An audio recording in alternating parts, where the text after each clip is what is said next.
the fuck is McClay?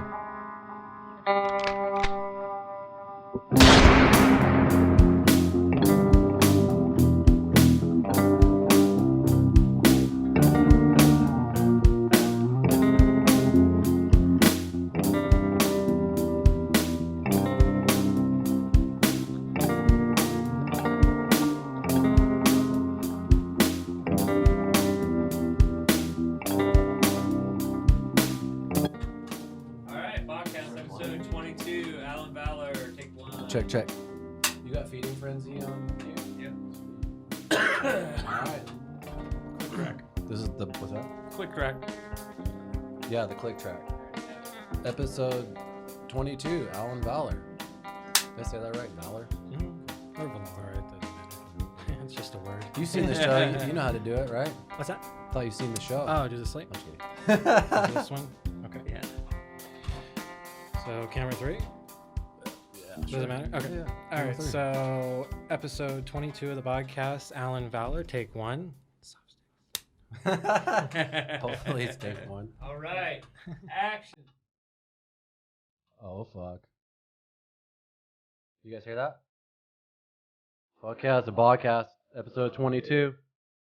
Rock out to the ruins again here for a minute. I smoked this fucking blunt. Probably one of the best blunts rolled in Phoenix by Brian McClay. You guys agree? Puts in the microwave and shit for some reason. That's weird. I've actually seen him roll it one-handed while driving. What? One-handed. I seen him drive his car with his knees while rolling a joint, but not rolling a blunt one-handed. That kind of seems impossible, bro. Yeah.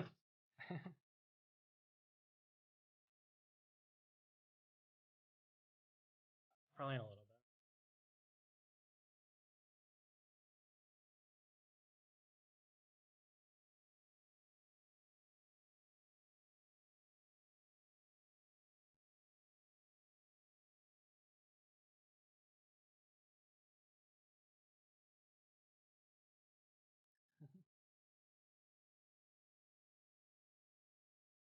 This is the first song I heard by Within the Ruins.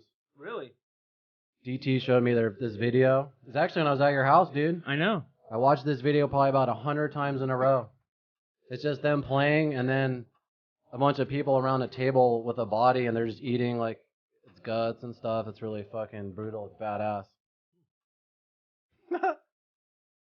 Anyway, thanks again to Within the Ruins for letting us use their music for our podcast. They're bad as fuck. Can't wait for them to come to Phoenix. But we got a bad motherfucker in the house today. His name is Alan Valor. Just want to say thanks for coming on the podcast today, man. He's I met him as a actor. I actually met you on a rather shitty set. I don't really want to talk about. They didn't.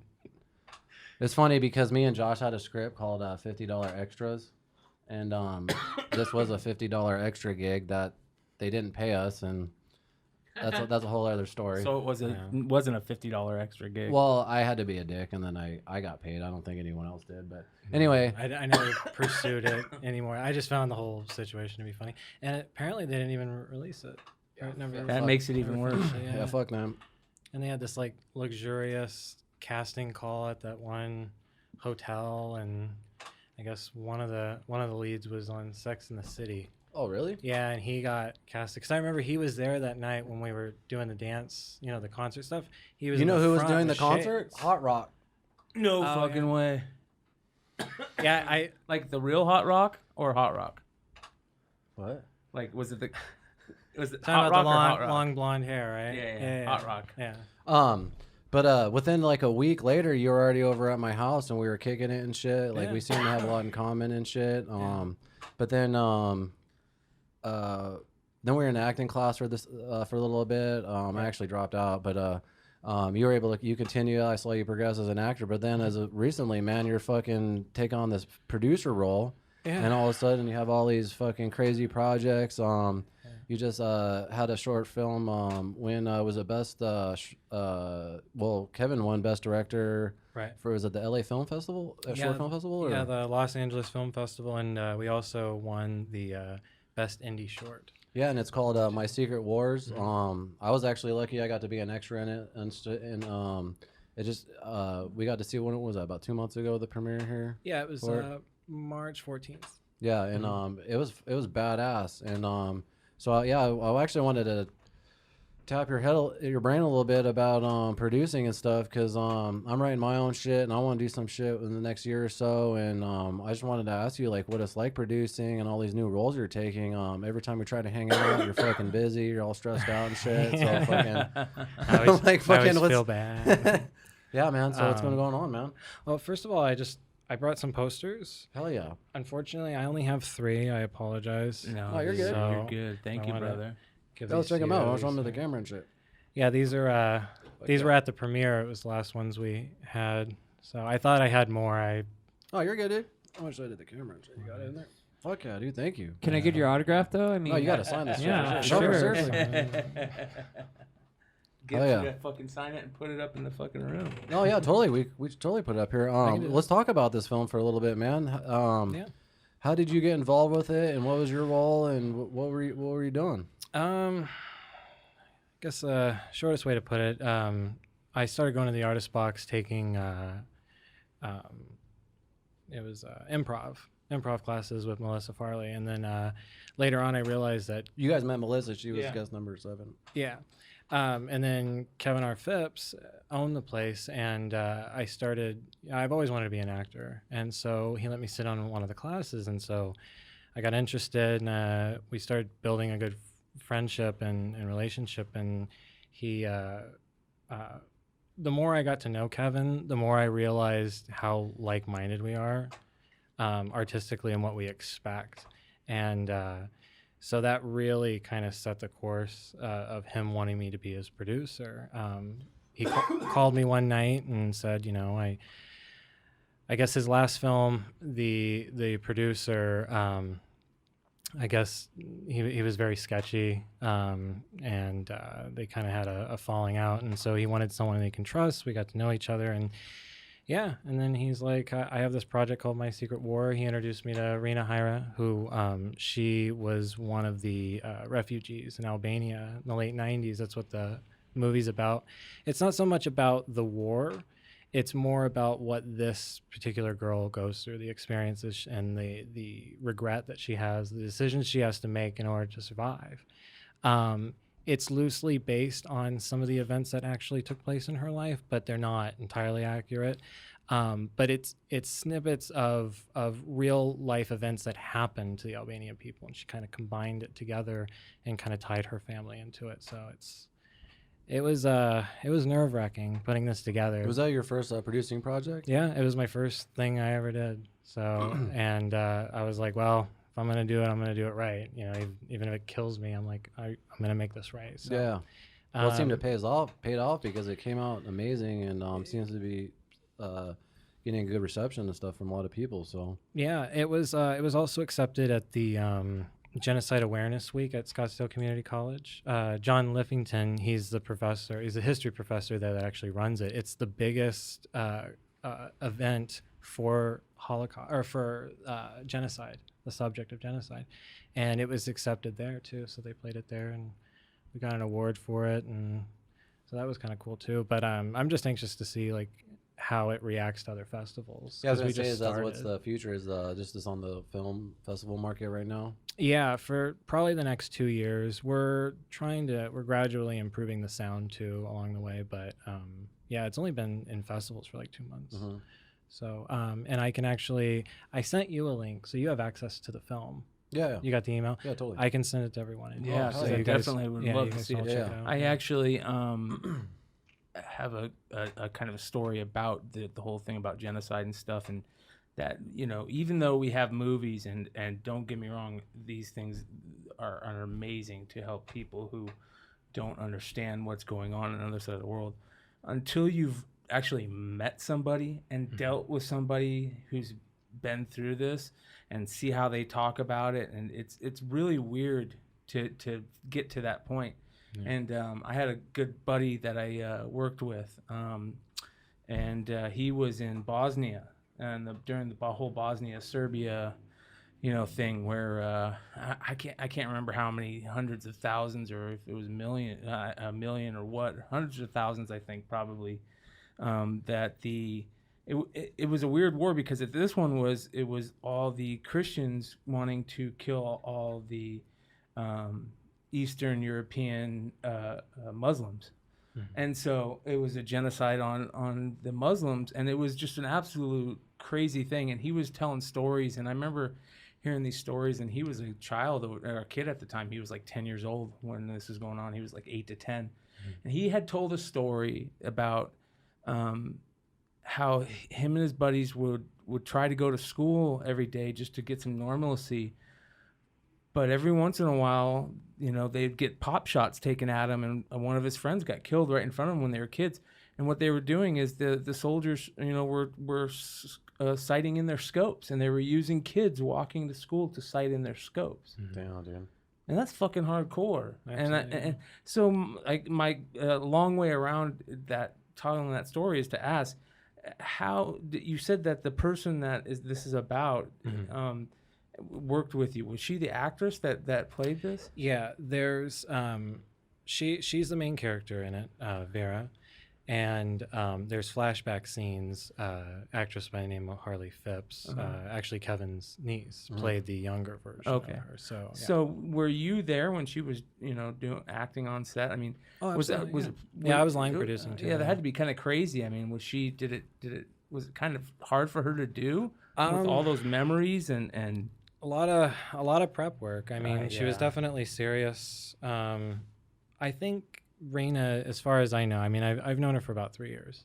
As far as I know, she's come to terms with a lot of that kind of stuff. So, especially with this film, I know.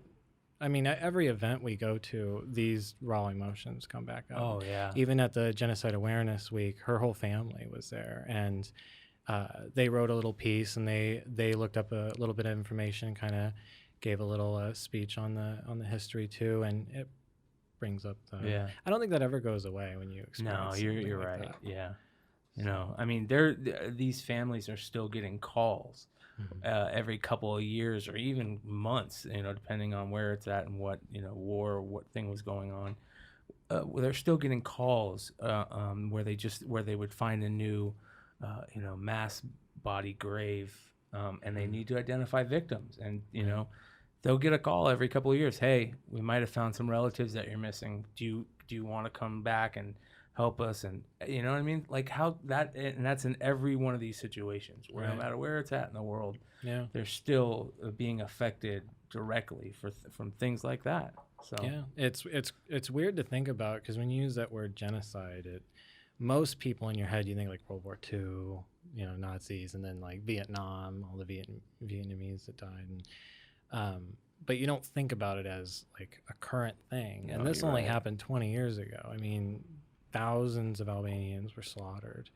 And then also like in Israel with the Palestinians, like what's going on there. Yeah. It's just like, it's still going on today. I think it's never ending. Also slavery. Yeah, the slavery. I was just going to bring up slavery. Slavery is actually bigger than ever before. It's the biggest market than ever before in history. It's disgusting. And what's so disgusting about that is that we have moved forward through our evolution to get to the point where we're at. And we have these amazing things where we can see what's going on the other side of the world in an instant over the internet. But we're not hearing about that slavery stuff except for a couple places. You know what I mean? You have to look for it. You have to look for it. Yeah. And we have the ability. We have the ability for that to be front and center on a lot of people's minds and screens and whatever. Yeah. And it's still not there. And that's what's so sad about that. So yeah. And then there's also like illusions. Like there's different types of slavery. I mean, look at this kind. We're in debt slavery. Yes, for sure. Yeah. Yes. Sometimes I'd rather be in a third world country, with all the freedom in the world and figure things out instead of being stuck in this invisible prison here. No, I think that. Yeah. I think the key, but that's just me though. Yeah. Well, I think the key to it all, is to be young and have somebody say, hey, this is what's going to happen, and hopefully you take their advice, because unfortunately nowadays, if you get in trouble early on in your life, it's just going to hamper you for the rest of your life. And you say the debt, we're in a debt prison now, and a lot of people go, oh, well, you have the ability. Yeah, you do, but we're also kind of at a starting point that's in a loss already. Right. So that's the scary thing. We've had 2 mutual friends involved in jiu-jitsu who've trained in pretty much third world countries, and both talked about, and they don't even know each other, how fucking poor they are, but how much happier they are than us in a sense, because they don't have most of the stresses that we have every day. So it kind of is that invisible prison, you know what I mean? Absolutely. Especially when you're rich. There's a lot of things I read about, like multimillionaires, where they're managing so much stuff. They work, I mean, look at Elon Musk. He works like 100 hours a week. Yeah. You know, it's like, I think that's not a life either. That's in him. That's just his brain makes him. It is, that, and those people are necessary too. In we society, need more of him. Absolutely, yeah. Especially on the billionaire side, because when you have a billionaire that tries to open source things for the greater good as much as he does, he's like, because it's usually the opposite. He's like a Batman. He's always winning. He's always winning in my book, just because of that. Yeah. When he opened up all the information about Tesla and said, "Oh, how to make them?" That's sick. Here you go. Build on this. You can use this to start with. It's all yours. Build on it. Let's make it better. Da da da. And a lot of people give him shit, and I get it, but well, it's not just that. It was when he was 30 years old. And he sold PayPal for X millions and billion, whatever, how much he made off of it. He could have bought 3 islands and just fucked hot bitches for the rest of his life, but he didn't. Right. He wanted to make the world better. So just from then, he's, you know what I mean? He's a badass. I don't know why he gets shit. It's because he's breaking the matrix. He's the guy that's. There's some guys I think that are in his position that maybe do it in a quieter manner. Right. But because we don't hear about that and we don't see them, we don't think it's happening. Right. And so we think of like that CEO, that rich money, Mr. Burns. Yeah, Mr. Burns, exactly. Like the guy that's hiding behind something with the the mustache and he. Do you ever see that picture of Jacob de Rothschild next to Mr. Burns, and they look he's like this, and they look identical to each other. Yes, there was a I can't remember. Get a lot right. Yeah, you are correct. I can't remember what it was, which Rothschild it was, but he was walking down somewhere in New York, and these guys just totally. That was Jacob. Was it? Mm-hmm. That was amazing. That was amazing. What was it? They basically just jumped him and started asking him all these questions, and he got super fucking pissed and like. Yeah. So the Rothschilds yeah, are for sure, yeah. And it's like if you don't have anything to hide, why act that way? You know what I mean? The way that you act instantly makes us think you have something to hide. Oh, I definitely do. Yeah. But I don't. I used to be like really obsessed with that. Like, who's on the very top. Then I realized that it's all a construct anyway. So you don't. I mean, I do appreciate the people who are brave enough to do that. Like, I can't remember his name, something Wachowski or something. He was like the loose change guy, but he holds the record for how many people like this, like Zbigniew Brzezinski and other people, like he's like ambushed and start asking hard questions. Yeah. But I don't think that actually fixed the problem. I think it's just finding like open source mechanisms that kind of makes them irrelevant. I think that's the approach, the not obeying, as opposed to like, oh, I'm just gonna keep yelling the same thing over and over again, and then maybe you'll have a change of heart.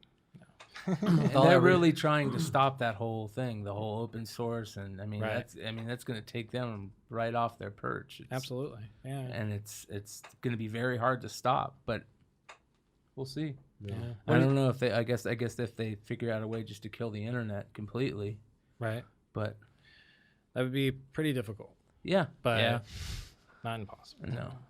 With all that research, what was your conclusion and who's on top? The 1% of the 1%ers. Just families like old money, like not the lizard people, like the main family. This isn't a 6-hour podcast. Probably Evelyn de Rothschild. Yeah. He basically owns Bank of America. And how much is he worth, Jamie? You can look this up. Probably net worth Forbes will say around like 20 billion. That's 20 bullshit. billion. Yep. Yeah, that's bullshit. Yeah, that's total bullshit. He owns money. He owns Bank of America. He runs the financial sector of London. Like he he has a big influence on all the banking cartels. And that's all over not the world. even like the Federal Reserve that loan money to us and we pay interest. How old on. is he now? He was born in 1936, I believe. And not only is there all that money, there's all the old money that is in that family and that whole line. Like from like Europe and shit. He's Like, 80, yeah. London, The original like Rothschild Kings was and shit. like the original bank, Mhm. you know, in London in the 1600s or something like that. Yeah. And when you're the original bank, you've got a lot of important, powerful family lines in your pocket. You know, they owe you. Yeah. He's 87 years old. Wow, that is Mr. Burns. It's crazy. Yep. Yeah, he'll probably live to be like 120. Yeah, he's 130. probably getting. That's He's what probably I getting was that just thinking blood. about. Like, that stem cell. Like, Yeah. they're probably just shooting his whole body. Well, with there, stem cells we're and all hearing kinds of more and crazy more shit. about it. It might sound crazy, Mhm. but we're hearing more and more about it. That there are people talking about there are these farms where they're farming young blood to give to people who want to use this young blood, and they're. doubt I don't know Alex if they're. You I know, don't doubt. I don't know if they're stealing it yet. But they Hell definitely yeah. are All right, buying Alex. it. I mean, they're No, I definitely know. paying No, these that- I kids to think- come in and No, for sure. Fuck, I forgot what I was gonna say. and not only that, I mean, they're looking at it as like, oh, this is an amazing health thing. Let's make it be the cool in thing to do, and then they won't catch shit. You know what I mean? Yeah. Just same way like the Kardashians, the way the Kardashians have done everything that they've done. You know, it's disgusting, but they make it something that's cool and interesting, and it flips and it becomes cool. So They are the Like reason. what? Oh, I was going to say they are the reason that big asses I was just about to say. are popular now. Yeah, It's well, the only reason. And I don't. Here's the problem with that. That's I mean, cool. That's fucking great as long as they weren't fake, and 90% They're of them fake. are fake. Fuck, what the fuck? That's fake as shit. Yeah. You like fake asses? That's what I'm saying. I don't like that. Oh. Yeah, I'm saying Oh, I that's thought you said that was cheesy. It would cool. be great if they weren't. Oh. But all of them are fake. Like literally, there's people dying because they're getting cement put in their fucking ass cheeks. You know what? Survival of the fittest. Fuck them. They I should. guess. Who gives a Don't- fuck? don't- They're a moron. If you, Yeah, you know what I mean. I'm Good. not. You know, I don't whatever care. that guy's hustle is. I Yeah, get fuck it. them. I would say let nature take its Yeah, course. They have a lot of exactly. money. That money will dissipate. It will be distributed among society again one day. If you die from through putting cement in circumstances. your ass, fuck you. Right. It's like you made a decision. Well, it's they're- good they to have the have- freedom to do it. Yeah. You know. Yeah. You have freedom to kill yourself. Yeah. I don't know if they have the freedom to do that here, but they have the freedom to go to another country to do it. So Put concrete in their ass. yeah. You can Yeah. do that here. Well, yeah, I guess. Yeah, you get the. Stem cells Yeah, have to it's go a- other places and shit. Yeah. Yeah, I heard Joe Rogan That's gonna got be a- stem cells done in his kneecaps. He Did got he? stem. He did. I don't know if he's went to Panama yet, but he's got a lot of stuff done. He got the Regenikine done on his knees and his roids. shoulders. Does he really? Fuck yeah. He does. Oh, I he didn't does know TRT Not like now. but very low. He does low, TRT. Not like low, Lou low, Ferrigno Yeah, or not anything. like he's Yeah, not. Yeah. Like He te- does it very intelligently in a sense, Through a just to keep doctor. himself like Okay. healthy and just feeling good and shit. His testosterone levels were low. He wanted them a little higher. They gave him testosterone for gotcha. There's a lot, hundreds of thousands of people doing that. Oh yeah. But he did get that Regenikine stuff. He went over to like Europe or Germany or something and got the Regenikine, and that's where they spin your blood and it separates the plasma, and they take that plasma rich. Through his shoulder, or Both, I believe, his shoulder It and was his his shoulder, yes. Okay. so I remember Kobe Bryant was doing that shit too. Like, Yeah, like, in, yeah. like 2007. Yeah. He'd go to Germany. Yep. He'd blow out his knee. And usually it's like you're out for like a year, and he came back like I don't know. They're doing that Only shit months now. later. They're doing that Regenikine shit check. here. They're doing that here now. Yeah. They aren't doing the stem cell stuff, and I get that, but at least you can. There's slowly. I hear there's places that are slowly able to do stem cell stuff, but not the Here? big doses. Here, Yeah. I just heard it's you just got to be careful because it's so trendy right now that there's a lot of scams. So Right. a lot of people are just because it's I think $1,000 or so a shot, and you need Yeah. 2 or 3 shots. Yeah. I think it's like $3,000 to $5,000 actually, or Yeah. something like that. And that's the most ridiculous part. It's like legalize it because it's human nature with anything. Now everyone's taking interest in this. So the fact that it is illegal, they make, crappy doses or whatever. And so a lot of people get sick and then it fuels criminals. Yeah, and then it makes it look bad too. Yeah, it puts a bad stamp on it and shit. You know, we talk about that a lot with the way that heroin is in this country right now, and how heroin, it really isn't the worst thing for a human being. It's actually water soluble, water soluble. And if you know what you're doing and you take a dose that you're knowledgeable on a daily basis, and you can get that regularly, it's not a bad thing. Right. But you surround the people with those other things that you were just talking about, those And legalize it already. Yes. Because I'm total advocate for legalization of all drugs. Me too, totally. Because we haven't won. There's a war that's been going on. We haven't won. We just spent a lot of money, and it's dangerous, and it fuels criminals. Case closed. Yeah. Yeah. I think it's so weird how the United States, especially the United States, likes to take the stance of like, I don't care how many studies or how many countries are changing their lives of their citizens, or how many amazing things are going on here. I don't give two shits. If I don't see it, then I'm not going to even think about it, and I'm not looking. You know what I mean? Right. Yeah. So they're like, if it is, it's like really pompous. Yeah, I'm not going to trust statistical analysis. I'm not going to trust science, mathematics, studies, testing. Yeah. None of those mean anything. It's my small imagination. But flat earthers are assholes. You know what I mean? Right. Yeah. They're those type of people. We talk about we just gotta wait for that Reefer Madness generation. Yeah, just gotta wait for that generation or two to die off, and I think that we can get to the point where we can go, this is what we've seen, especially in the young generations of those countries. I mean, if you go and look at some of the studies that they've done in Holland and different places, Germany, different places in Europe, there's the young over there look at the drugs that our young look at, the same drugs. When our young look at it, they go, "Ooh, I want that, the forbidden fruit."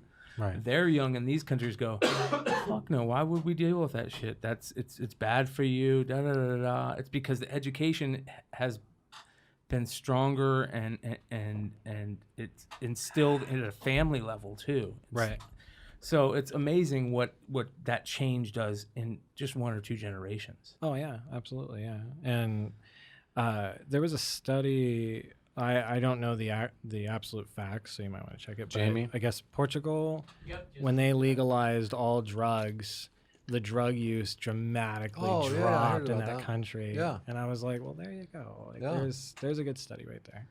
Yeah, it's crazy. Because like what you're saying, the same thing happened in Denver when marijuana became legal, and marijuana use in teenagers, it dropped dramatically. Right. Because it's almost a lot of people do it as a rebellious thing, when you're a kid and stuff, you know what I mean? But or it's hard to come by, so you try harder to get exactly. So, but when it became legalized, the percentages, I don't know the percentages, but that's what I remember reading. We were looking at some statistics the other night with Belanzia about, the prison population. And one of the statistics that blew me away said that only 1% of our prison population are in there for violent, like rape and violent sexual crimes. Only 1%. It's all drugs. The majority are like first-time non-violent offenders and drug offenders. Yeah, it's ridiculous. Only 1 or 1.8% of the population are people that we think should be the population. You know what those people are, right? The people who are nonviolent drug offenders and they have an addiction and they go to jail. They're going to school to work for agencies like the CIA because they're dealing. Where do you think all that heroin's coming from? Yes. It's not just like, I mean, yeah, don't get me wrong. I'm sure there are some criminal masterminds that, they're self-made, but a lot of that stuff, you look time and time again that, like, who was it? The movie Below. That, and then also and that was a true story. He got released in like 2015 or something. Yeah. He's released, yeah. And but I was also going to say the guy who invented crack cocaine. Freeway Ricky Ross. Yeah, and he got released because he was a whistleblower, and he was like, it was the CIA fronting all of this cocaine that I in made, the 80s, and I made the crack because everyone liked that. Well, here's an interesting fact. The overdose rate in Portugal since they've been legalized in the past 15 years has dropped 85%. There you go. Case closed. There you go. If that doesn't tell you something, Yeah. I think it'll end eventually. I think people are starting to get wise and understanding that you have state rights. Breaking that up is very important Yes. because it takes like the federal government, it makes it much harder for them to kind of crack down, especially when you have all these like states that have legalized marijuana now. Yeah. On a federal level, yeah, they can make an example out of somebody, but it's like eventually when it keeps legalizing everywhere and there's enough people, they won't be able to cope with the numbers. I think they're already there, and I think here's what the scariest part is. I think that them already being there is scary because now instead of them thinking that, they're like, how can we get in on the money? right. Oh yeah, that's Yeah, why and they're they're- making Monsanto weed. Yeah, Monsanto, and that is yeah. scary. We're coming to this like precipice where if we don't realize and we don't get the people out there who don't want to realize Right. to realize. It's the same with cryptocurrency. Banks like Yes. Jamie Dimon and all these other bankers like 10 years ago, they were like, yeah, this is bullshit nerd money. It's not going anywhere. And now it's like all these banks, even AT&T is now accepting Bitcoin. It's like now they're realizing, wow, this is really serious and there's nothing stopping it. So I see that the same with the drug war, with politics in general, as far as what gets legislation that gets passed, you know, all the Green Party movements, everything you hear on like RT. I don't know if you ever watch Russian. Oh Today. yeah. Like that's the only news I watch because it's literally it's all fact check. Yeah. It's like it's not one way or the other. It's not Fox or NBC and biased opinions. It's like I believe this happened. Well, let's look it up. Yep, statistics show blah blah blah. So it must be. There you go. Yeah. That's what I like. So it's like all the other news. It's just like I'm tired of the opinion-based news. Yeah, it's beyond garbage. I hear people arguing about it. It's like arguing over which turd looks better. It's just like you know what's even worse than that is so when ridiculous. is when they do it on sports. Right. Yeah. I hate it. Yeah. When they're arguing over sports and shit, and I'm like, what the fuck? These like, Right. it's even worse than politics for some reason to me. I'm like, what the fuck? Sports is a distraction to, Yeah. you know, not Opiate for the masses. Yeah, exactly. Well, I brought it up in the last show, and it was just so cool. So I'm going to talk about it again. But I got to interview Neil Adams today. Do you follow comic books at all? No, but Okay. I have a good friend who does. Okay, so Neil. He knows him, Kevin Phipps. He knows. Him. Okay, okay. yeah, I think I might. I think I might have I been to forgot how you his guys old know. his 'Cause- old 'cause shop. Didn't Kevin make a comic or something? You know, he had a comic Yeah, book yeah, shop. he used to color for like And somehow G.I. you Joe guys and met. a few other ones. Yeah, didn't he have a forgot shop how- too? No, Kevin never had a shop. Oh, okay. You, He was I just a- forgot. You he was guys a have met colorist. though. I forgot Okay. how. But So, anyway, anyways, I got anyway. to interview this really famous artist and creator in the comic scene who's like, you know, held in that Mount Rushmore, and he did a story, in 40 years ago, about it that was groundbreaking, and it was about Green Arrow going after like a bunch of the drug dealers in New York or wherever, and coming to find out after he's taken them down, he walks in on his sidekick, Roy Harper, and Roy Harper's shooting up heroin. And it's this really big storyline about where is it coming from, how do we deal with it, this and that. And if you read it today, it's like reading what's going on right now. It was that groundbreaking, and I was able to talk to him about it, and he kind of explained this and that. And one of the things that he talked about that blew me away, and if you read that storyline, you'll see it in this. He goes, the whole he wanted the ending to have this storyline base where they come to find the final villain that's supplying all these drugs is actually like the head of the big pharma, FDA, for the government that's in bed with big pharma, and they're making money off these junkies and this and that. Yeah. And it's like, look, that's exactly what's going on today with the big opiate crisis. That's exactly what was happening. Yeah. And here is somebody who thought of this 40 years ago because they were facing the same exact crisis. Yeah. So here we are. It's only been 40 years since that crisis, and we're already forgetting and allowing it to happen again. Right. Like, how do we change that? It's like the military-industrial complex of pharmaceuticals. Yes. Because that Eisenhower warned us about Yes. that, and now we're dealing with that. We're dealing with this war machine that really doesn't have allegiance to anyone. Like, a lot of people don't even know what our United States military is working for anymore. Yeah. But Big, as far big as banking, big pharma, whatever. right, yeah, any of it. What was the other thing we were talking? Sorry. I can't remember. We do that a lot here on this show, man. But you trying to talk, hold on after doing. yeah. Oh, it's all good, You brother. talked about Bitcoin. Yeah. So do you follow Bitcoin? Do you dabble in Bitcoin? Too much. Too much. Too much. Actually, becoming a producer and focusing on film actually saved my We sanity. gotta talk about that before you go, I've though. lost so much money. Yeah, I'll touch on it briefly, but No, I'm talking about producing film and stuff. What do you mean? I want to talk about your producing. Oh, films and stuff. right. Yeah. So I'm actually wearing. This is something that I. Perfect. Yeah, this is a friend of mine, Gabriel Ballerini. He's a Los Angeles coder, and he made this.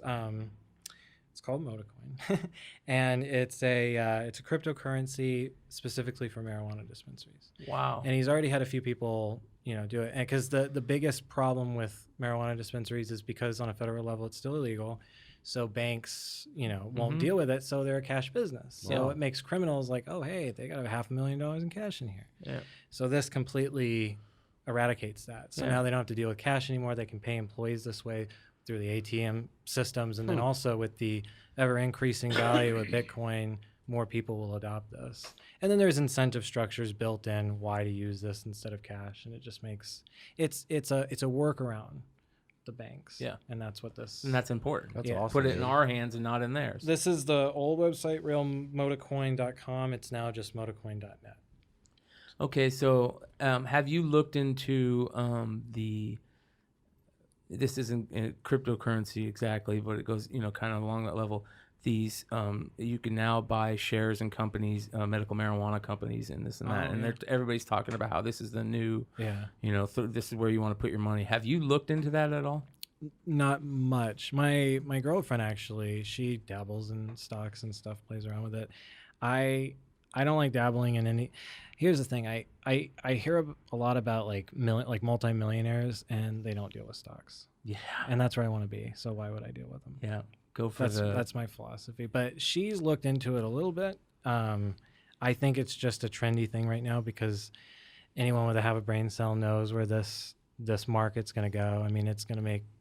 swallowed up. Look at the states already that's legalized it, billions of dollars made. It's ridiculous. Yeah. It's going to be $1 trillion industry. Yeah. And it could even grow even more depending on what other industries get completely demolished because of the legalization. Or what of other marijuana. what other industries get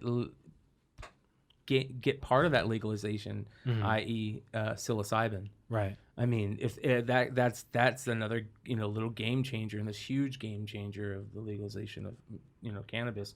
Once you get psychedelics in there, and natural psychedelics, even better, of course.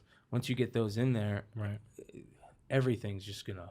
I mean, that's another big precipice that we're gonna stand on, and we could say this is the moment right here where we changed. Could be like our a big jump in our evolution. You know what I mean? I think Michio Kaku talks about like that the different types of civilizations. Yeah. And you get to a certain point in a civilization where you don't have to worry about weapons and nuclear weapons because it's just not something that is worth it. Right. Nobody thinks about it. And maybe once we legalize psychedelics, we get to that. That's point. not gonna happen. What do you think? What do you think's gonna happen? Did you say at one point that we're gonna give up nuclear bombs and shit? No, I'm just saying we can get to a point where we don't. Our first thing to think about isn't war or fighting. That's never gonna happen. I don't know, man. What's gonna what? It would have to be a huge. Never. It would have to be a huge shift. I think it sounds crazy, but I mean, I've seen just insane things throughout my life, and The whole earth will burn down before that happens. People are fighting over resources. That's why there's war. It's because of Right. resources. There's always going to be a need for that stuff. Yeah, Right. but so how do you defeat that? is that true though? Is those resources that they're telling to fight over are all of those true? I mean, No. there's studies about Perfect. There you go. Not at all. So oil, I don't give two shits about fighting for Yeah, oil we don't anymore. Yeah, that's So I don't Yeah, care but it about that doesn't matter. resource. But Hold now on. we're going after lithium, and there's a huge vein of lithium in Afghanistan. Yes, I know. So it's like that's how you power all these Teslas. So it's like it's going to be another gain in that. Like, oh, we gotta These people, these Middle Eastern people are bombing us. Let's go in there. Never mind the fact that they have $1 trillion lithium vein in Those their motherfuckers don't give a shit about cyber selling. They probably take it and they're still greedy as fuck with it. It probably wouldn't affect them. No. I mean, nothing against them personally. It's They have an ideology allegiance. that they once you get religion gets involved, there's nothing you can say or do. Right. So, and that's the scary part. Let's get back to the producer thing now. Sorry. Oh yeah. Your original question was along the lines of remember jumping back in and getting so much done in a short period of time and Well, I just want to know what the fuck you do as a producer. Like, what were your For My Secret War or what? Everything, yeah. So when you yeah. got My Secret War, what were some of the roles and things you had to do? Well, I'm an executive producer, and line producer. So line producer is like day-to-day operations, and then on set, like, watching over all the departments and making sure everything's okay. And if it's not, I either fix it or I have to do it myself. That's a line producer's day to day. Okay. Yeah, as far as I know. Funny thing is, I never went to school for producing, and when I was the best don't go to school, dude. So right. You're good. Well, it was funny because I was gonna attend SEC, the films thing, and I didn't even go. I just didn't go, and then I found the artist box, and then just like a year later, I started producing. So it was meant to be, dog. Yeah, I just figured, I just had the book, and and then you kind of learn from experience. What I went through with this is far more rewarding and more information I've learned than I feel I would have gotten from SEC. Oh, for sure. Just going going hands-on through experience, it, and it's real. It was real, yeah. Yeah. So I mean, that's line producer, and then producer is everything that's like pre-production, getting everything together. How much pre-production did you do on this? A lot. A lot. Yeah. So that's scouting. Mm-hmm. Did you guys storyboard it? Like, what was that pre-production? Storyboarding. So you had every shot storyboarded on this? For the most part, really? yeah. That's yeah, awesome. We went to location and everything. That's badass. Yeah, one of the biggest challenges was we're in a big desert, and Albania does not look like a big desert. So we had to be very picky on where we shot. So the war-torn scenes, we shot that in Superior in Miami, Arizona, because a lot of those buildings are like from the 20s, and they're just falling apart. Yeah. And it's a really eerie town to be in because there's not a lot of people. And from what I've read, I could be wrong, but I have heard that it's like one of the dangerous cities in Arizona. Miami, Arizona? Really? Yeah. It's just this little creepy. You can make a horror film in this town. I've heard of it. I've never been. It's like the Texas Chainsaw Massacre. Is it south east or where is it? Yeah, it's past Globe, I believe. Yes. Yeah. Have you been there? Further. Yeah, it's a little past Superior. Yeah, they call it Globe Miami, right? That's something like it's a town. It's not a city. Same with they're both towns, I believe. But so that place really resembled Albania. We even went to this. There's a funeral scene. We went out to the cemetery that had these tall trees that looked similar to Albania. And then the train station that was really difficult because I had to find a train and I had to make it look realistic. So the Arizona Railway Museum. I was there. Yeah. And that place was badass. Yeah, I got so lucky. Rena and we worked together like night and day just trying to find locations and stuff, and we started heading south on Arizona Avenue where the train track is, and then we didn't get anywhere. We got to like Pecos and we're like, okay, well, let's just call it a night. And so I got on Google Earth and I just kept going. I'm like, where does this train track lead to? And then off to the side, there's the... That's how you're scouting? That's how I found it. I just kept awesome. scrolling south and I'm like, well, I got to find something because it was getting greener the further south you go. So I'm like, okay, I'm getting where I need to be. And I found it. I'm like, holy shit, this is amazing. Like, this is exactly what we needed. Yeah, even better to find when you find it like that. Yeah, you don't have to leave your fucking pajamas. You're in your boxers fucking beating it and then whoa. I love to look what I found. No, but that was a fun day because I got to dress up in fucking camouflage and I got basic gun training and shit. Yeah, like, you were a Serbian soldier. Yeah, I was a Serbian soldier and shit. I was like background shit, but it's still fucking fun. It was just fun. It's not just fun dressing up, but I just like watching other people do their shit. And I think that was the first time I got to see Kevin do his thing, like as directing and stuff, and Yeah. you know, it's just cool. Like, and I know Phil Click, and Right. Yeah. actually, I feels think awesome. I recommended Justin to you for sound, didn't I? You did. Yeah, I Justin did, Moscow. yes. And let me tell you something about Justin. He is the fucking. He's ahead, so go great for he's so great for sound because he's like fucking 9'2", Right, And so yeah. he's like this, but he has the best Instagram because he takes pictures with everybody, but every picture he's with somebody, it just cuts They're off like his down head, to here. so you Yeah. never see his head in any of the pictures. He's like 6'6", 6'7". Yeah. But we over the years we became really close friends. Yeah. Like he is the coolest guy. Yeah, I love him And he's helped us so much, like with Secret War, but also because he does post sound too and shit, huh? Yeah, and now he's on board with us with this horror film. Yeah, I want to get into that too. Yeah, and he is just like he's so excited about it, and he also does some of the gaffer work too. We're trying to develop a crew that's a little smaller, and then we take extra roles that would usually be put on someone else, depending on how massive the set is.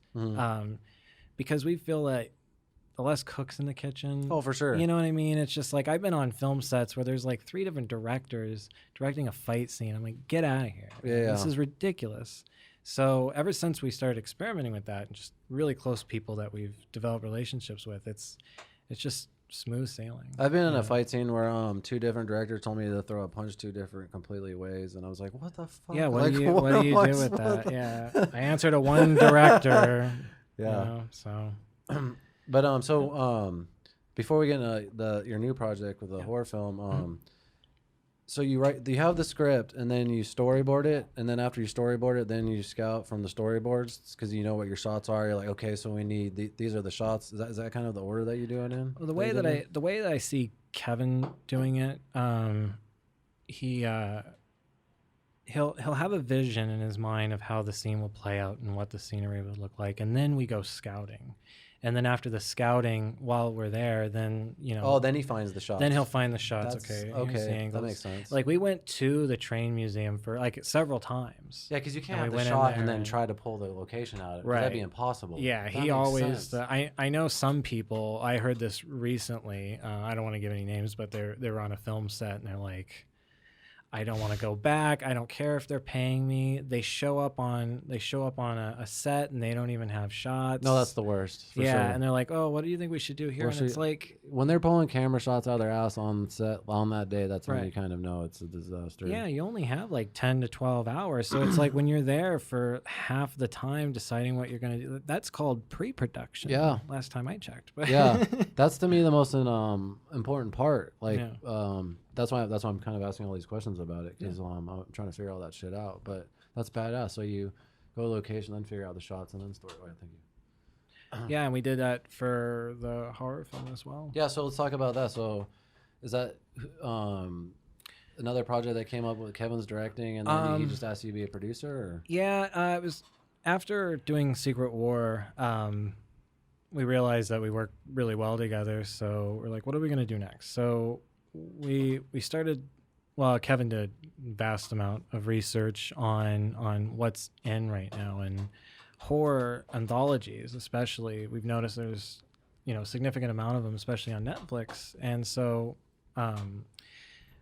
basically 4 of us got together, myself, Kevin, do you know Kirk Lavengard? Yeah, Kirk Lavengard. He's the one that gave me the gun training on the he was the art director. And then Craig Chinnery. Craig Chinnery, he's a famous author. Blood Spatter, I believe, is his book, and it's about all the special effects, like horror special effects and stuff. So he has years of information with that. I believe it's called Blood Splatter. Yeah, Jamie. Craig Chinnery, and he's also our writer. And so this horror anthology, it's called Dr. Seville's Horror Show.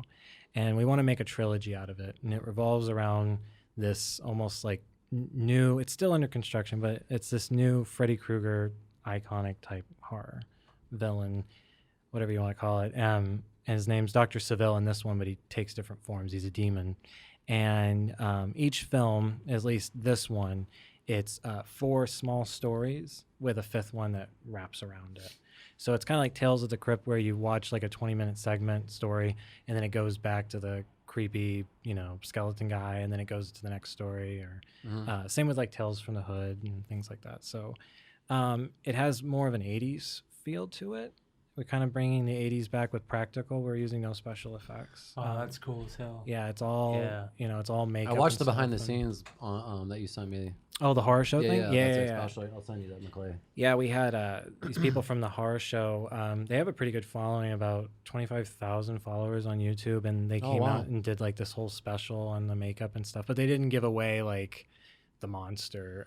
Christina Sabah, she plays the bad guy. Yeah. I don't want to give too much away. Yeah, but, yeah.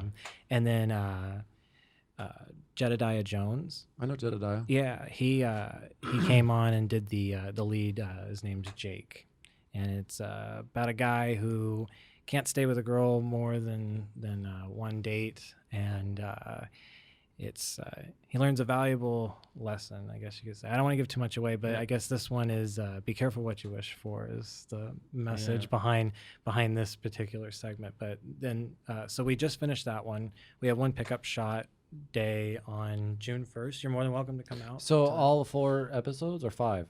You shot? No. We're just finishing up the first one. Oh, the first one. Yeah. But you have We have 3 more 3 more, stories and then the then- wraparound Okay. story, which we'll probably shoot before we even finish all the stories, because that one will be a little easier just because of location. how long is this episode? You said They're about 20 minutes. and then apiece, so how many days shooting was it for 20 minutes? For this one, we did 4 full 12-hour days, and 4 then 12-hour days? 4 12-hour days, and then like 3 pickup days, and then we have another pickup day. Mm-hmm. And then for the 20 minutes, how long was the script? Is it 20 pages? About 20 pages, yeah. So it's about a minute. Page a a minute, right? Okay. Yeah. Damn. Yeah, that's the thing. It's like when I hear some I'm not trying to like point a finger at anyone, but when I hear like directors that do a whole film in 3 days, Oh yeah, fuck like that. get out of here. Yeah. It's like Yeah. we spent almost 1, 2, 3, 4, 5, 6, 7. I believe either 7 or 8 days to do 20 minutes. Like that's the way it should be. Yeah. No, I get that. So Did you guys have your own? Oh, sorry. No, go ahead. Just real quick. Do you guys have your own camera? Does Kevin have his own camera? What do you guys shoot with? yeah, we have the Ursa Mini Pro 4.7. Nice. And then we actually, Justin Moscow has the same camera, so we actually were able to do double. Yeah. Holy shit. Yeah. it was So pretty does cool. Kevin? Sorry, just one more question. No, go ahead. That's yeah. Does he run the camera, or does he just direct? Does he have a director of photography, or like Sometimes yes, sometimes no. Shannon Dia. Oh, Shannon. Yeah. Yeah, she's the DP duh. on this. Yeah. I'm a moron. Yeah, they work well together. That makes sense. She's amazing. Yeah, she's a badass. I could show you some of the footage after. Fuck yeah. Yeah. Oh yeah. He got Kevin's edited about, I want to say like 14 minutes of it so far. So, yeah. Right. And all that stuff was actually the hard part, because it's like all the like the montage and just them getting to know each other. It's funny, we actually had more issues with that than all the action in the end and all the special effects. So you guys do all your own editing too? Yourself? he does. I co-edited My Secret War. I did like the campaign stuff and the trailer, and then I was side by side with him. He kind of took over more of the editing in this because I'm going to do a lot of the sound effects and stuff. So Like when you mean like Foley shit or yeah, like just all the little, I mean, the thing about horror is like it's 50-50. It's 50 visual, but actually I'd say it's probably more with the sound. Oh, for sure. That makes it eerie. So that's why we decided like, okay, you go handle the editing, the cutting and stuff. I'll probably jump in with him when we get to the action because I like that kind of stuff. But he's done all the like dialogue scenes. That's him because he's a director. He understands performances. So it's like that's totally him. And then I'm going to be working with Justin to with all the sound effects, sound and stuff. design and all that. Yeah. You're right, because to me, not just horror, any film, 50% is not just is the score and the music, you know, like the emotion, you know what I mean? The Right. sound is a lot to a movie. Oh, Not absolutely. just the sound effects, but Yeah. yeah, that's cool. And the music. We have Bruce Bray as our composer. I don't know if you know Bruce Bray. I don't think so. He did My Secret War. Oh, okay. All the everything except for the very like in the credits. That song was done by Yeah. Albanian That's bad, dude. musician. Yeah. but this horror film, the next story, I don't know how much I should be texting Kevin. Can I say this, guys? The next one is, I'm just gonna say that, and I don't even like zombie. I don't like zombie anything, but it has to do with zombies. But I actually like the story, so This is because there's a twist. stuff. Yes. What's your problem with zombies? What's that? What's your problem with zombies? It's so oversaturated. It's like yeah. it's like vampires and stuff. Like I love Blade and I love a few other things, but when you just I missed out on making a lot of money because I didn't like zombies. it just doesn't do anything for me. Seriously. What do you mean, like figures or something? Yeah, no. When Walking Dead came out, books? the original comic, I didn't like zombies, so I didn't buy it. But I was buying his other book that those two guys were doing together, called Battle Pope. And I remember He did Battle Pope? The guy that did Walking Dead? That was the very first thing. Kirkman or whatever? Kirkman and Tony didn't know Moore, that. Robert Kirkman and Tony Moore. The very first thing I ever did was Battle Pope when they were like in high school.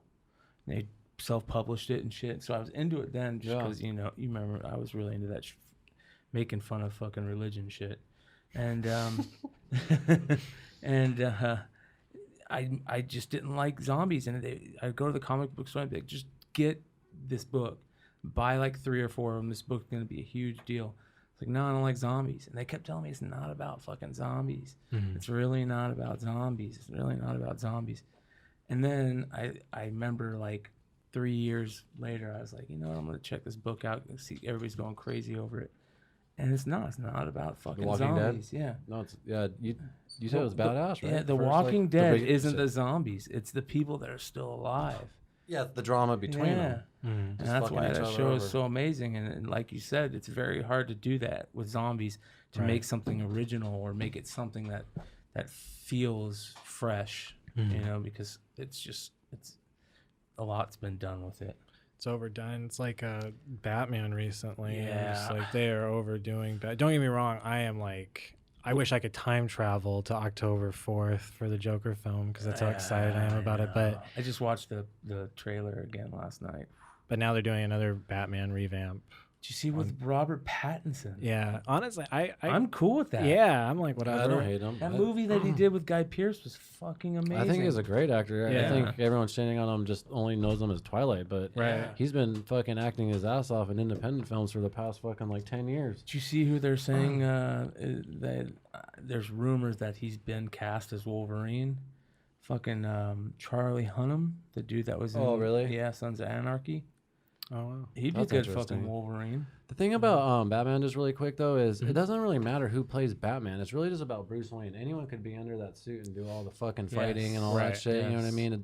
Honestly, that part doesn't matter. And I don't see how Robert. I could see Robert Pattinson playing a good Bruce Wayne. Yeah. I could too. But there was somebody else that was supposed to be that was interested in Wolverine. I forgot who it was. I don't know. That's one of Kevin's favorites is Wolverine. Wolverine. Fuck, I forgot Jamie. Hopefully they'll hire no, someone I don't who's actually like care. 5'5". Yeah. That's who it should be. It should Someone be who's somebody. like short and stocky. Oh, is Yeah. that why they were petitioning Danny DeVito? Well, Danny DeVito, that's an old joke from like 10 years ago. Oh, really? Yeah, I think saw it on was Frank Facebook or Miller. some Was it Frank bullshit. Miller that drew that? No, there actually are. There's a petition online. I know, but that's based on an old joke. Did you sign it? Where they drew like a Wolverine as Danny DeVito. It's from Wizard. Like if Yeah, I think Frank Miller drew it or something. So, I think that's hilarious that they're doing that. I think these petitions are fucking funny, man. Like the Game of Thrones one? Yeah, Jesus Christ. Well, they have Like, those, but why they can't do like relevant ones like drug legalization Yeah, and yeah. Basic guaranteed income? Everyone's too high. and- my favorite one was the Laker one, where like they had all these petitions and they had like a bunch of people show up in like this downtown square to sign and do all these. No, they were petitions. protesting. Yeah. Yeah, but they were doing the petitions at the same time. Oh god. And there's this big, huge shot, and you just see one fan like in the corner, and he's totally decked out in Phoenix Suns gear. No way. And he's just got a big thing of popcorn. He's just going. Are you serious? I swear to God, dude. Damn, I wish we had that It's HDMI fucking cable. funny, man. He's just sitting there going, "Oh, this is hilarious." Next time you come on, we'll be able to have Jamie pull up internet shit so we can look up cool. cool facts. Okay. We're Just still like Joe Rogan. we're still Yeah, growing. We're still slides, growing. Yeah. Yeah. I can't wait till I'm recognized and they're like, "Hey, Jamie." I'm like, Well, sexy Jamie. I'll start saying that, sexy Jamie. So it's a little different. But right on, man. So what? Do you have any other? What about acting, man? You just put. Is that you're not doing that right now, or?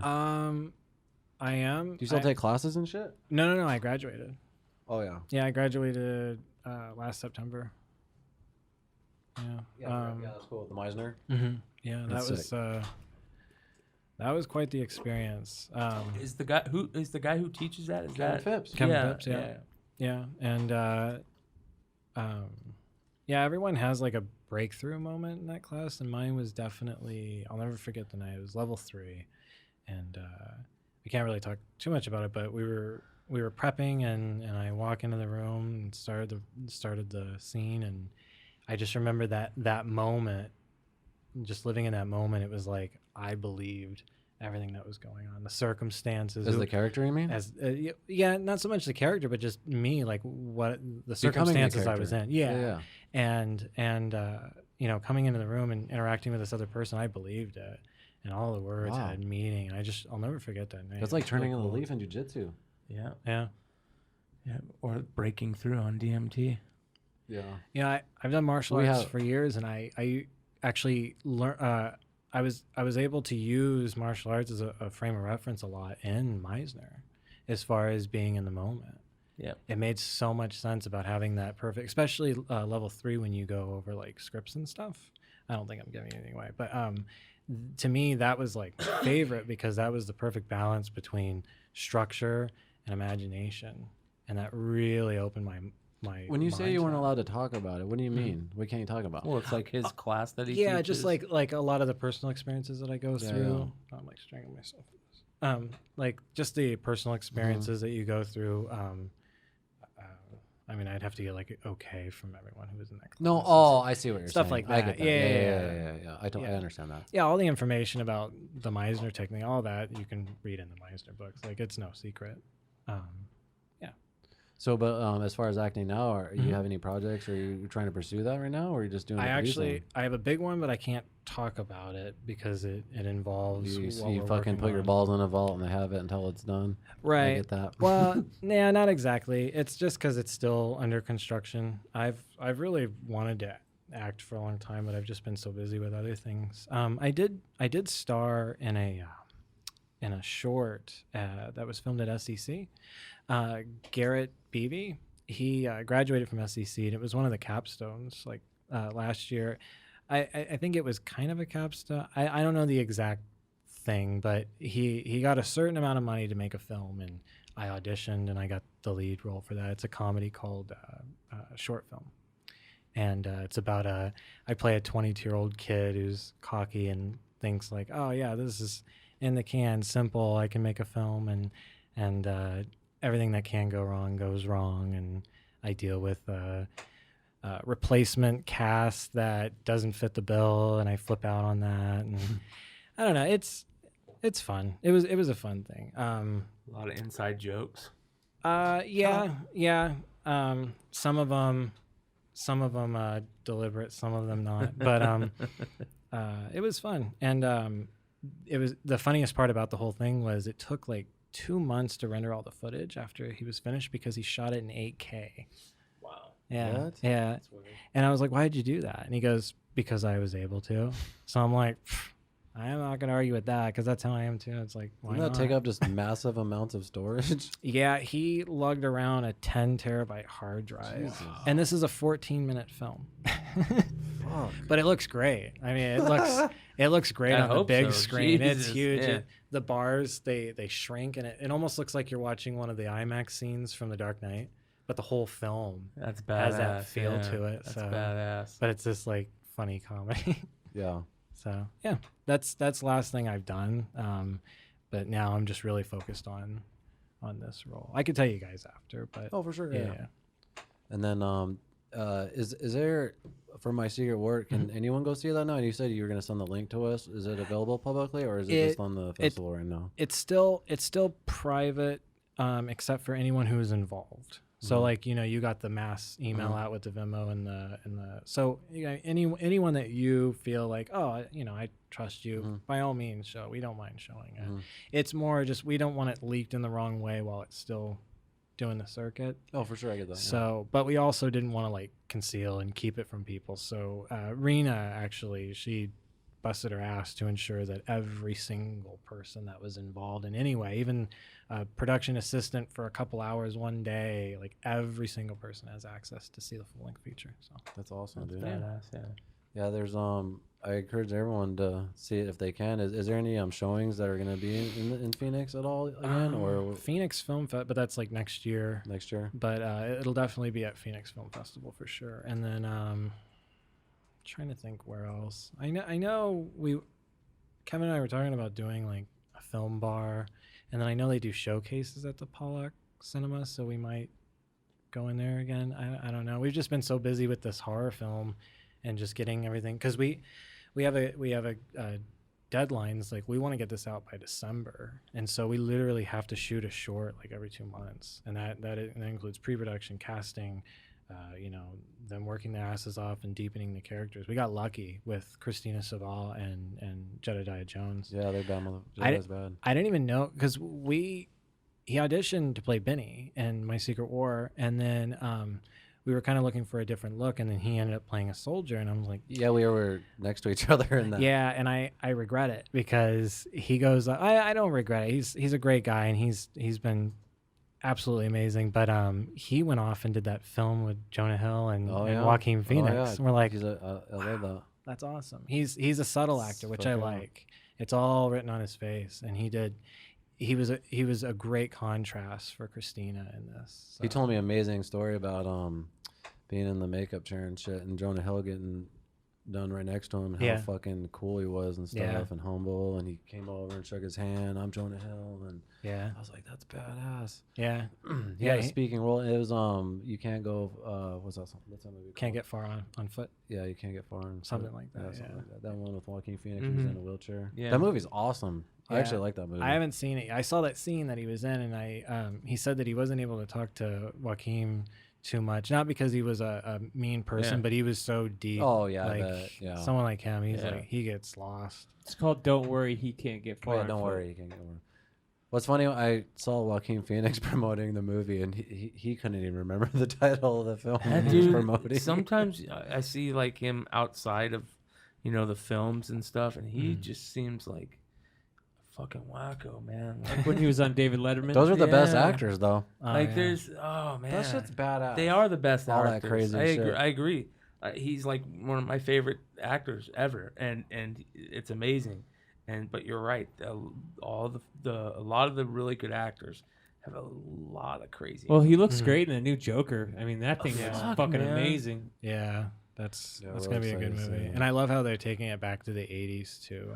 Which makes it kinda cool. And taking it back to the 80s, but making it look like it's in the 70s. Yeah. I mean, it there's really a lot looks, of color in it, which is cool. And I love that. Yeah, I really do. Well, you know who directed it, right? Yeah, The guy from Hangover, Todd Phillips. Yeah. He wrote. Didn't he write it too? I think he wrote it. But I think so. You know what? As a And matter of fact, Scorsese produced it, right? a lot of the Yeah, actors Scorsese and produced I forgot the actress that's in it, but they were saying that they were literally writing scenes the day that they were shooting of that. Like they were really kind of pulling that out I of their won't ass. even go and look at the IMDb page because I don't want anything. Well, it already got ruined. You told me that it got ruined. That one thing, scene and that's ruined. why I won't go see it. Don't go to the IMDb page; Yeah. it'll ruin it. Oh, is there a lot of There's like spoilers? Yeah, there's a fucking spoiler. So on should I IMDb. get off it right now? Yeah, Don't. yeah. Well, I like I've watched it so many times. You have those videos where they dissect it. Do you care about spoilers? Because I'll just tell you. Nah, don't spoil this one for me. But I did research a few things, like, but this is like obvious stuff. You see it in the trailer that there is a Bruce Wayne. You know what Yes. and he's, Can I That's tell you what I exactly love and hate about movies nowadays is, and I know they do it on purpose, all the leaked footage that came out like months ago, they were shooting in Brooklyn and stuff. Did you watch all that? Oh There's yeah, so I saw much, that. Yeah, I love that stuff more than Right. anyone in the world, but I also hate it because I like when I want to be shocked, and I just feel like with that footage coming out, with trailers giving everything away, Star today, Wars, and you then know? Star Wars, like it's trailers, everything is. So, I just feel like they, as much as I like behind the scenes shit, and I love watching that stuff. You want to see that I'd rather after. just buy the fucking DVD and watch it on the extras or whatever. And I just feel like, and I know they do that on purpose. Just I know Todd Phillips is like, fuck it, I don't give a fuck. Well, the Russo brothers did a really good That's job. why I had to see Dude, Endgame on Avengers. opening weekend. That's Bro, why. I have mad respect for the Russo brothers. After a video I watched with them is a 20-minute video of them two just breaking down their entire career and how, you know who fucking discovered them? Yeah, was it the Wachowski? No, Steven fucking Soderbergh. Oh, They fucking made this bullshit fucking film out of their ass in Chicago, and Steven Soderbergh saw it and then fucking called him and shit. Got him to do another film that starred George Clooney that kind of didn't really go anywhere. Then they did episodic TV for 10 years. Do you know what they did? Fucking Arrested Development. They're the ones that did all that. They digital camera at that time, which was very fucking innovative. Yeah. For episodic TV and stuff. You got to watch this video. Like I was like, man, they're way bad. Yeah. I already thought they were bad motherfuckers, but when you see like them going through the grind and then they end up like on what's his name, Kevin Feige or whatever, list of like 10 directors to direct American Winter Soldier, I think it was at first. Yeah. And I don't know, it's cool. I highly suggest watching that. Yeah, definitely. They're bad motherfuckers. I love all behind the scenes stuff. I know. Is there any? I can't think of any other movies that are coming out that I'm really looking forward to other than the Joker movies or anything. I mean, we have the tradition of episode 9. I just don't really care as much. But I don't. I'll go see it just because. Yeah, exactly. Yeah. I'm not really a big Star Wars fan. You never were before, yeah. I've enjoyed them more and more over the years, but it's purely entertainment. Yeah. For me. Yeah. Oh yeah, we got a few minutes left. Is there any? Okay. We're good. Do you have any plugs and shit or anything? Any I don't know, any plugs? Any plugs? Anything going on other than this? Yeah, just this. Any butt plugs? Yeah, I was gonna say your hair, fresh eyebrows. This is real. No, that's about it. I mean, I just work. I just work and work and work. I watch a little TV here and there, but it's mainly when I'm always focused on it. It's just getting this film. Do you have a quick show that you suggest I could watch real quick? Because I'm binging GOT, but I need something new right after. What are you in the mood for? Are you in the mood for something really light? There actually is something I start watching, the Street Foods. You ever watch that? No. It's this like it's a show about I don't know why I just got hooked on it, but it's like the lives of these people that just have really hard lives. Like, for instance, there's this one guy in part of Japan, like his dad was abusive, and so he was on the street and he created this own little tiny restaurant where he like heats up tuna with this blowtorch so he can do it faster, and he like dips his hand in this ice so he can he can produce food faster so he can sell more. And it was just disgusting. Yeah, it looked good, but but there's like it's like all these different like third world countries. Is this on like Netflix or something? Yeah, street food. I'm boring. You need to watch Barry, dude. Barry on HBO with Bill Hader. Yeah, it's really good. Watch. It's about a hitman, okay, and then he moves to LA. And he just stumbles in on an acting class. Yeah. And he wants to get out of the hitman world and wants to become an actor. And dude, it's genius because the way they make fun of actors, the way they make fun of like everybody, but it's also like kind of violent at the same time. Right. It's fucking genius, dude. You'll love it. But also the acting is amazing. Really? There's this actress in it where she's in an acting class, right? So her character has to give a bad monologue, but then like her character also gets sad at the bad monologue, so she's kind of like acting within acting, if that makes sense. You know what I mean? Yeah, like, I don't know. I'm just blown away by this show. An actor trying to act. Exactly. Yeah. Does that make sense? Yeah. But the actress in it, and she's really annoying the character. You kind of hate her, but in a sense at times. But she's such a good actress. I highly suggest that show, dude. I know a good movie that's fucking coming out. The movie with Leonardo DiCaprio and Brad Pitt. Oh yeah, that doesn't come out till I was so mad I wasn't in that. I was on standby to be in that motherfucker. There was an extra. Yeah, they fucking sent me an email in August like, oh, we got the look. Just be on standby anytime for fall. And then I Googled like, when does fall end? And it was all December 20th or something like that. So December 20th, I never got a call. I'm like, fuck them. Once Upon a Time in Hollywood. I know that's Once Upon a Time in Hollywood. Yeah, that's gonna be good. Tarantino's 9th film. Yeah. Yeah, he's got one more supposedly. Oh, really? That dude will never stop, man. They all say they're gonna stop, and they come back. I used to really like him. I don't know. I I think liked Hateful Eight. Yeah, the Hateful Eight was pretty good. I thought that was his worst one. I think it was the two westerns side by side that kind of like slowed me down with him. And I didn't really care for Inglourious Bastards either. A lot of people liked it. I didn't really care. I for liked it. it. Yeah, I like liked Death it. Proof. I like Death Proof's one of my favorites. Too. I I love love that. Death Proof, dude. Yeah. I love the music. I Yeah. love the fucking. Yeah, all time. Yeah, Just one this is all-time great greatest. story and then just brutal as fuck out of nowhere. Yeah. I love Kurt Russell. Oh, yeah, I Russell. love Kurt Russell. I went and saw Big Trouble in Little China 35 millimeter at Yes, I heard Alamo about Draft that. House. Oh, It was shit. fucking weird because they actually used the original 35 millimeter from the 80s, and so there's a guy up there changing it out every 20 minutes. So it was like watching it in that format. It was so contrast, like it was so much color in it. It was Yeah. amazing. Wow. And it was crackling the whole time. It felt like you were in the 80s. I It was- remember that. People are smoking cigs. no, there's no smoking. That is Jerking exactly off what in I the back. remember. Yeah, jerking off in the I back. don't remember that. I don't remember that. You remember that? Well, this was just a normal theater. This wasn't like a porn theater. It doesn't matter. Even better. Those are the dollar theaters where we grew up. Yeah. I don't love that movie that much. It is one, like my top 10, but All right, well, that's a good way to wrap it. My back's on fire. We gotta talk about some off-cam shit. okay. Episode 2. Thanks for coming on, Alan. Thank you. We're out. So, pretty bad motherfucker. Did the GoPro around the whole time?